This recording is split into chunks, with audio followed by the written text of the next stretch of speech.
In today's video, I'll show you how to replace a faulty BMW thermostat housing. First, we need to take a flathead screwdriver to unclip the safety bracket, and then pull the hose downward. Place a bucket below to catch the old coolant.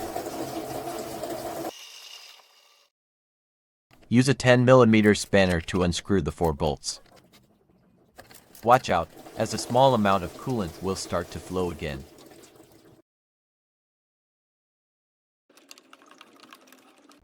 After the bolts are released, carefully remove the thermostat without dropping it. As you can see, the gasket is damaged. This is the new housing, and this is the old one. As you can see, the old gasket is tearing apart. The new housing comes with a new gasket and 4 new screws. The old thermostat is in good condition, and I will reuse it.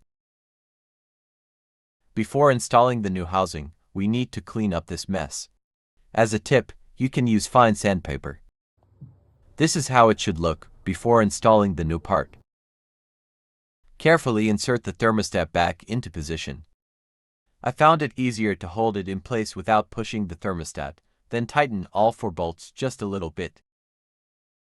After all the bolts are in position, start tightening them one by one in small steps, as you can see in the video. When you finish tightening all the bolts with a regular wrench, take the torque wrench, set it to 10 Newton meters, and tighten the bolts again until you hear the specific sound. All that is left is to insert the hose back into position and secure it with the safety bracket. That's it. Thank you for watching.